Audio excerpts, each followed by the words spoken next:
Ribuan semut semeton Mulyadi Tabanan, pendukung dan simpatisan balon Bupati dan Wakil Bupati Tabanan, Nyoman Mulyadi mantan Ketua Pengurus Anak Cabang PAC PDIP Kediri kini merapat ke Partai Golkar dan calon Wakil Bupati. Nyoman Ardika Sengap mengiringi mendaftar ke KPU dalam pemilihan Bupati Pilbub Tabanan 2024. Rabu tanggal 28 Agustus tahun 2024. Barisan semut seperti tidak pernah habis dengan penuh semangat berjalan dari gedung Bung Karno menuju kantor KPU diiringi gamelan berganjur menggema getarkan Tabanan. Proses pendaftaran berjalan tertib dan lancar karena semua persyaratan telah terpenuhi.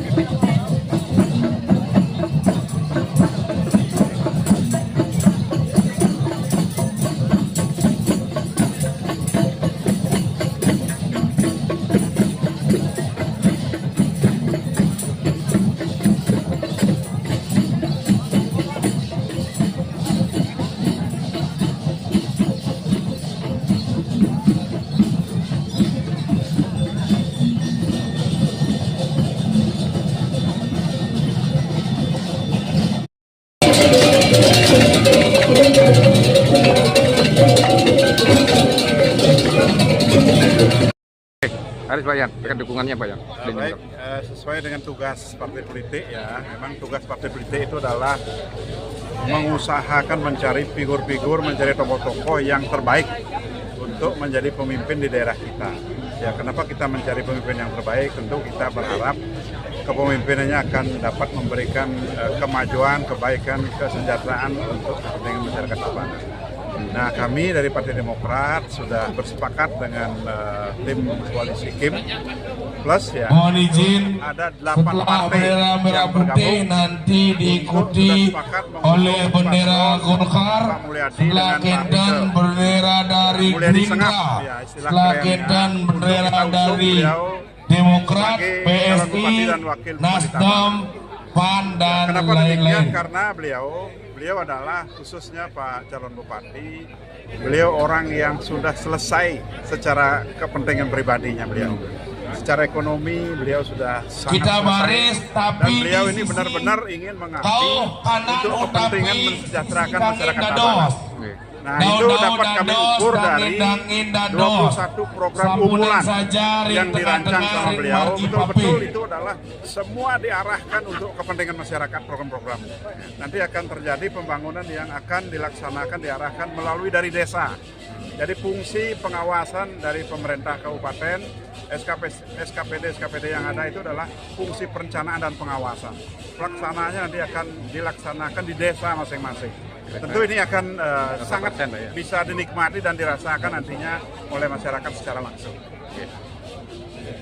Pak, terkait gininya, untuk presentasi gininya, kemenangan berapa Udah kira-kira Pak? lunas, Ya, semeton Sani Wintan yang penting target kita kan menang. Taman Bung Yang Karno penting geser 50% dumur plus ke Margi. 1 pun itu Tidak sudah kita lunas. syukuri. Semeton Tapi kalau Ikhtiar, target perjuangan dari adik-adik, teman-teman kemarin, ya kita berharap lah artinya minimal berada di 60% Seniman, target. Durusan, Mapupul Dumu. Ada terakhir Pak, ada pesan-pesan untuk masyarakat? Bendera partai, Ada pesan-pesan untuk masyarakat? Ya, pesan untuk masyarakat sekarang ini adalah ruang saudara. Pemilu ini adalah milik daripada masyarakat. Tolong masyarakat jeli memperhatikan pemimpin-pemimpin yang akan berkontestasi. Masyarakat jeli harus melihat program-programnya. Mana yang menguntungkan masyarakat, mana yang pro masyarakat. Itulah yang harus untuk bendera didukung oleh masyarakat. partai, seniman maupun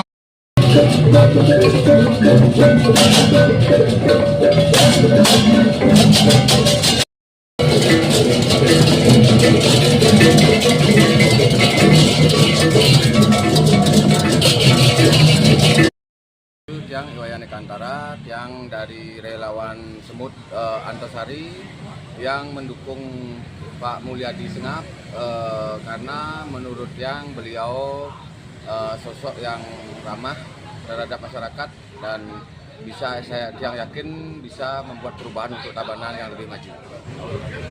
Anggota yang di relawan Semut yang perkirakan sekitar 1.400-an, 400 orang dari Antasari, Slemadeg Barat.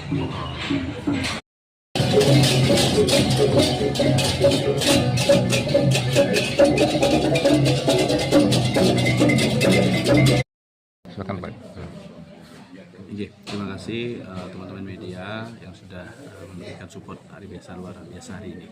Nah, kebetulan kami dari pasangan Mulyadi Artikel yang dibuat nama keren menjadi MS Glowing, jadi Mulyadi Sengap Menyalawi. Jadi kami mengucapkan rasa terima kasih yang tak terhingga kepada Tuhan Yang Maha Esa yang sudah memberikan restu, kemudian juga tentunya atas izin Bapak Presiden terpilih Prabowo Gibran memberikan rekomendasi kepada kami dan masyarakat Tabanan hari ini. Jujur, kenapa kami berani untuk mencalonkan diri di tengah besarnya situasi di mana kami harus berhadapan dengan pemain yang berjumlah 31 melawan pemain yang berjumlah 9 orang. Artinya, keyakinan kami adalah satu. Suara pemenang pemilu atau pilkada adalah suara rakyat. Kita harus menyatu dengan rakyat. Dan program kita yang pertama yang kita harus lakukan adalah membuka rumah jabatan sebesar-besarnya untuk rakyat. Karena kita harus menjalin komunikasi dengan sebaik-baiknya dengan rakyat, dengan masyarakat Tabanan yang merupakan bagian dari kami kalaupun kami terpilih nanti. Jadi kami itu bukan bupati wakil bupati, tetapi kami adalah pelayan masyarakat. Kalau disebut sebagai pimpinan OPD ya, pimpinan OPD karena kami membawahi dinas, kami tidak pernah membawahi rakyat. Karena rakyat adalah pemegang kumpulan tekad tertinggi. Nah, kemudian terkait dengan program di tiang yang pertama yang akan kita lakukan adalah pembentukan SDM. Karena program kami yang pertama adalah 1 kakak 1 sarjana.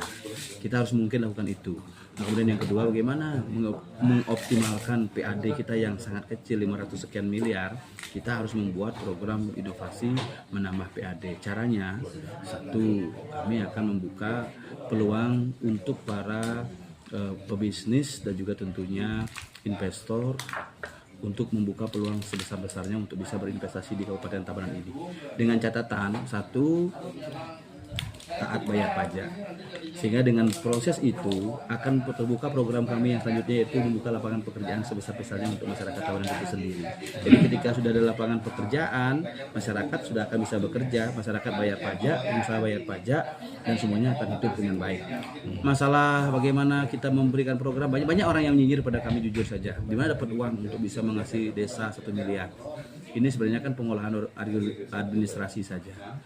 Kalau dulu orang harus mengamprah kepada instansi A, hari ini instansi A sudah menyiapkan apa program desa setahun yang harus dibangun sesuai dengan prioritas.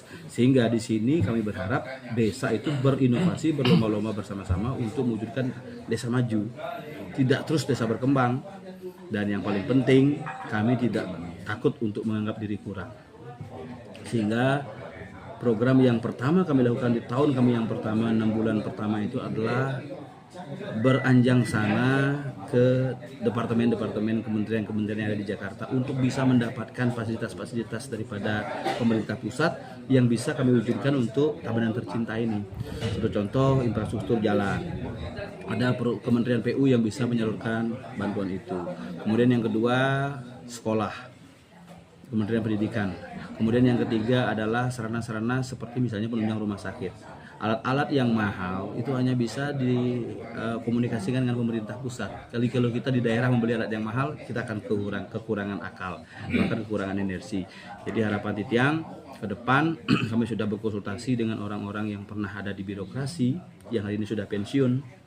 Kemudian kita juga berkomunikasi kemarin melihat selama Titiang berkeliling, diberikan kesempatan menjadi seorang seniman keliling. Saya juga melihat hal yang menarik di Bali ini. Ada desa ada kabupaten dengan penghasilan PAD yang kecil tapi bisa membangun luar biasa. Apa yang saya bisa lakukan? Itu yang kita pelajari. Kemudian ada yang kabupaten yang memiliki dana pas-pasan tapi bisa membuat hal yang luar biasa. Apa sebenarnya mereka? Ini yang harus kita pelajari, ini harus kita sharing bersama-sama.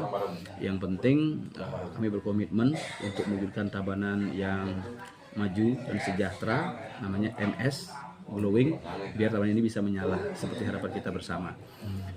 Fasilitas-fasilitas pendidikan, fasilitas kesehatan, kemudian infrastruktur, karena pesan daripada Bapak Presiden terpilih Bapak Prabowo melalui Bapak Sekjen Gerindra jelas kepada kami. Jaga rakyat dengan sebaik-baiknya, jaga wilayah dengan sebaik-baiknya, bangun daerah dengan sebaik-baiknya dengan memikirkan hanya 4 poin penting. 1, pikirkan pekerjaan untuk masyarakat. Yang kedua, pikirkan pendidikan untuk masyarakat. Yang ketiga, pikirkan kesehatan untuk masyarakat. Yang keempat, hidupkan sektor pertanian yang memang berbasis kepada masyarakat, supaya jangan kita alih fungsi lahan sebesar-besarnya, tetapi alih fungsi lahan itu bisa untuk fasilitas-fasilitas, tetapi jangan sampai karena pertanian itu tidak bisa menghasilkan apa-apa kemudian semua akhirnya beralih fungsi lahan. Orang berpikir Bali bersih, Singapura jauh lebih bersih. Orang berpikir Gunung Agung, Gunung Batur, gunung yang indah, Fujiyama jauh lebih indah. Tapi kenapa orang justru berkunjung ke Bali, khususnya Tabanan? Karena kita memiliki daerah yang memiliki kontribusi, kalau orang Bali bilang taksu yang hebat. Nah, harapan kami menyeimbangkan sistem pertanian dengan pariwisata di Bali khususnya sebagai daerah tujuan wisata, bagaimana mensinergikan. Ketika tamu datang ke Tabanan tidak hanya 1 hari, apa yang harus kami lakukan, paket apa yang kami berikan bisa bersinergi. Ketika 1 hari, apakah pagi harus datang ke Ulun Danu, kemudian melihat sawah di Jatiluwe, kemudian terakhir melihat kera di Alas Daton, terakhir melihat sunset di Tanah Lot. Kemudian kita harus siapkan fasilitas yang lain biar bisa menginap dengan pola rumah makan yang di pantai seperti penataan Iegangge ke barat, sehingga kita harus bersinergi dan kita memerlukan yang namanya Bapak Asep di bidang pariwisata, bersinergi bersama-sama, berkomunikasi bersama-sama dengan siapa, dengan rakyat. Astungkare, rakyat mengizinkan, Tuhan memberkati, alam merestui, paket Mulyadi Ardike atau MS Glowing ini bisa memimpin Tabanan bersama rakyat Tabanan tercinta. Bagaimana cara Anda dalam mengintegrasikan antara pariwisata dengan MS Maju Sejahtera? Artinya artikulasinya, bagaimana cara optimalisasi ini? Bagaimana caranya? Ya, kalau maju sejahtera, kalau kita mau maju kan kita harus punya fasilitas dan membuka diri keluar. Bagaimana kemudian mewujudkan kesejahteraan kalau sudah terbuka, satu sistem pendidikan kita 1 kakak 1 sarjana, kalau sudah berpendidikan semua dia akan berpikiran terbuka. Sehingga berpikiran maju, kalau berpikiran maju dia akan membuka lapangan pekerjaan, bukan hanya berlomba-lomba untuk menjadi seorang PNS, tetapi menjadi seorang wirausaha. Maka program kami adalah bagaimana membangun entrepreneur. Jadi pengusaha-pengusaha di bidang pariwisata kah, pengusaha-pengusaha di bidang UMKM kah, kemudian pengusaha-pengusaha di bidang alat-alat. Satu contoh, kita memiliki hasil perkebunan yang luar biasa. Hari ini kemana kita pasarkan? Ini kita akan siapkan dengan konsep pariwisata yang terpadu. Kita memiliki kerajinan-kerajinan yang menarik. Kemana akan kita pasarkan? Ini yang harus kita integrasikan semua, sehingga semua berpikiran maju, sejahtera. Makanya program kita yang pertama ketika mengembalikan dana itu bawa ke desa adalah bagaimana mengolah sumber daya manusia ini menjadi manusia yang memang betul-betul memiliki kepekaan dan juga tentunya dengan berbasis teknologi. Semua bisa dijual melalui online. Semua bisa dijual melalui media sosial. Jangan isu yang kita jual hari ini, jangan kebencian yang kita jual hari ini, apalagi ada intimidasi yang kita jual hari ini. Mari kita jual kualitas hari ini. Semoga semua masyarakat terbuka, generasi milenial, generasi Z juga mulai sudah terbuka melihat peluang, melihat kreativitas. Astungkare, Tuhan memberkati dan memberikan jalan kepada kita. Sikil Bajro. Niki Tabanan kan dikenal dengan lumbung beras ya. Sekarang itu kan petani udah mulai tergerus nih. Kalau Pak Jul pernah kira-kira untuk mensupport petani ini, karena banyak keluhan itu rabuk susah. Ya, ini sebenarnya kalau kita berpikir pupuk susah, enggak. Susahnya menurunkan pupuk mungkin ya. Kalau pupuk susah kan enggak sih kayaknya. Makanya ada program pertanian kita bagaimana memberikan pola bibit, bagaimana memberikan subsidi pupuk, di mana dan siapa yang harus mengoptimalisasi itu. Makanya kita di OPD kita penyegaran OPD. Jadi kalau dulu ada istilah lelang jabatan, hari ini ada proporsional jabatan. Jadi yang sesuai dengan proporsional. Kalau memang dia adalah sarjana master pertanian, ya harus di pertanian ditaruh. Kemudian berkomunikasinya bukan dengan pegawai, tapi dengan petani apa yang dibutuhkan. Itu pasti bisa terwujud ketika semua lembaga kontrol berfungsi. Jadi masyarakat juga berfungsi mengontrol. Makanya saya bilang setiap orang yang datang ke sini jangan segan-segan untuk mendemo kami ketika ada kekurangan yang kami lakukan, karena setiap orang itu memiliki kelebihan dan kekurangan. Makanya orang bilang hari ini berarti kurang begini. Enggak, hari ini sudah bagus.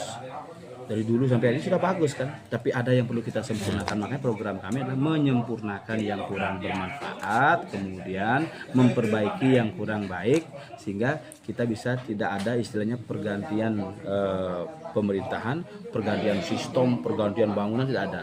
Jadi semua berjalan, apa yang sudah baik kita pertahankan bersama-sama. Apa yang kurang bermanfaat kita manfaatkan secara bersama-sama.